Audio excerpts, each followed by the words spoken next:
Hi, this is Scott Garibay, and today we're going to talk about the Garibay Blue Wolf overlay system that you can use in any traditional Dungeons & Dragons 5th edition campaign.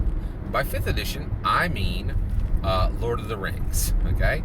So if your world has humans, dwarves, elves, the load-bearing walls of Dungeons & Dragons since 1974, you can use this specific the Garibay Blue Wolf overlay. Now, what does the Garibay Blue Wolf overlay accomplish?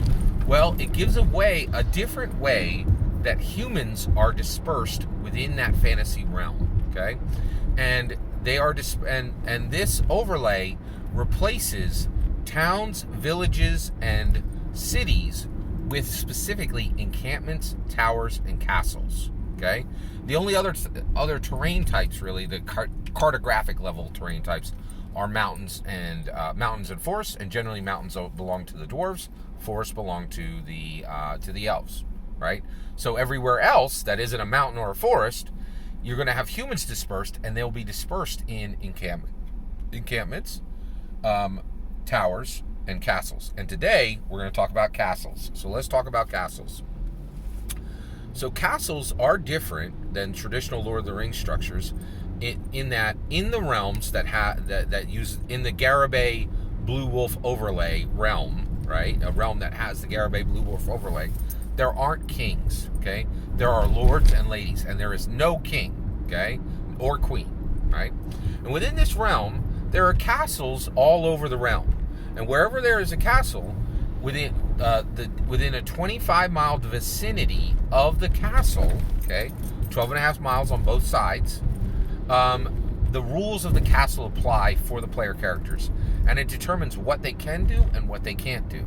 And we're going to talk about that from the perspective of myths, monsters, items, survivability, and standing. Okay, so let's talk about survivability.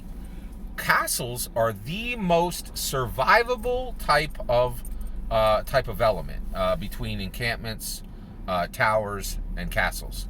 Everyone and anyone is welcomed within 25 miles of a castle. Okay, you can walk right walk in from any direction. Nothing will stop you from walking all the way up to the center of the 25-mile area, 12 and a half miles on each side of the castle. Right? And when you reach the castle is, of course, walled. It has parapets and it has guards, right? But often you can be welcomed right into the castle. All you need to be is not look like a straight villain, right? Like, as long as you look like a person who bathed within this month and is not actively seeking to harm someone, they'll let you in, right? And you can do business within the castle walls. Now, the reason why that is these lords and ladies have no less than 100 to 300 armed men and women to protect them, right? And anywhere where valuables are within the castles, those are, the closer you get to the actual lord or lady of the castle, lord and or lady, so it depends on if one or the other has died, or if they're both alive. The closer you get to them, the more security you'll encounter, right? But generally, anyone who wants to can walk right into a castle area. However, the moment they walk within, so that's their survivability. It's incredibly survivable, right? And now, what standing do they have when they get there? Well, you're at the complete privilege of the lord or lady. When you are there, if you are requested to do anything by the lord or lady, you are expected to do it. Like, period. Done. End of sentence, right? And as long as you do that, your survivability will continue, right? And as soon as you make even an insult to the lord or lady of the castle, you're going to have a problem from their armed men and women, okay? Their armed guards. Right. So that is your survivability, and your standing is 0. You have 0 standing. Everyone except the lord and the lady of the castle has 0 standing. Every single right they enjoy at every moment is at the whim of the lord or lady of the castle. Period. End of sentence. Okay. What are the monsters they will encounter there? Player characters will encounter monsters in castles areas. However, they're going to be generally beasts, right? So horses, they'll come across horses, destriers. They'll also come across. They might come across griffins, right? They also might come across any type of monsters that the lord or lady keeps as pets. They also will come across trained monsters that serve the armed guards, that serve as or with the armed guards. Okay, so that's how they'll encounter monsters on a castle area. What magic items will they encounter in a castle area? Magic items are traded. Magic items are traded at castles, right? Magic items are guaranteed to have 10 to 30 magic items of varying levels of value, right? And they can be owned by lots of different people. They can be owned by somebody as low as a guard.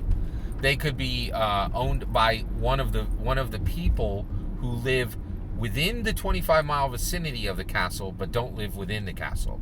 These are farmers. These are people who supply the castles with goods that they need on a daily basis, right? Peasants, generally, right? Although, in this world, in the Garibay Blue overlay, no peasants are poor, right? All peasants are fed extremely well. They're not really taxed, right?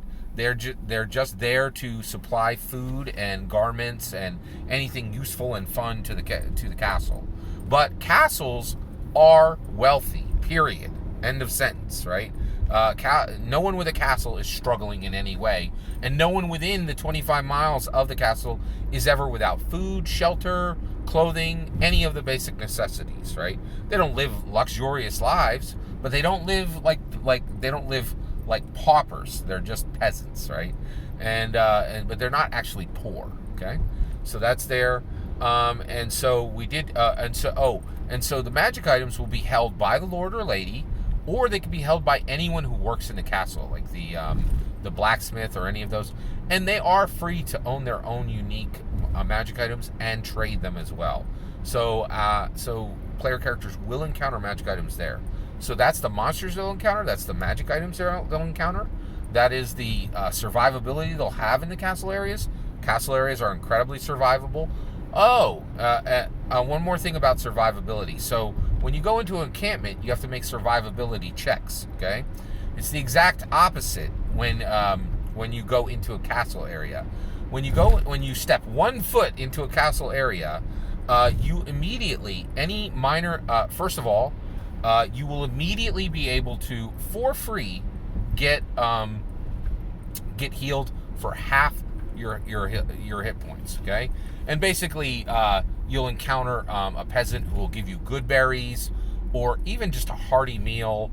And there's always a healer. May not be an actual cleric, but there's always a healer, and often there's a cleric at a castle, and their healing is free. It's free for anyone who comes into the area, and it's a reason for people to come in, bring in new songs, bring in tales from the different areas. People are welcome at the castles, and the castles don't need to repel people, right? It's just not necessary. They want commerce. They want a trade of conversation. They want a trade of currency. They want a trade of goods. They want a trade of art. They want a trade of everything, right? And castles are well fortified, both inside and out, and the people who live around the castles are doing well, right? And so basically, anytime they're incredibly survivable, and anytime you come into a castle area, you can immediately heal half of your hit points. The dungeon master will tell you exactly how that occurs, even to the point of like picking fruit off of trees. You know, like there's just so much. They're not castle areas are not dangerous in any way. They're the exact opposite. Also, whenever adventurers leave castle areas, they leave fully provisioned. Right? They can leave with all of their arrows restored. They can leave with all of their rations up to 2 weeks restored. And it doesn't cost anything. And the reason why is there's so much wealth in the castle areas that they're more than willing to give this to adventurers, because there aren't that many adventurers. And even just Tales of the Road will allow an adventurer to fully provision once they get into the castle area, right? So the survivability is very high. Your standing, again, is incredibly suspect. Adventurers have 0 standing in castle areas. They only have the privileges and rights that are specifically given to them by the lord or lady of the realm. That's one of the things that has to be understood the moment you walk onto one of those areas. All right, so that's everything. That is encampments, towers, castles, and the myths for each. The monsters, the magic, the monsters, the items, the survivability, and the standing of all player characters within those realms.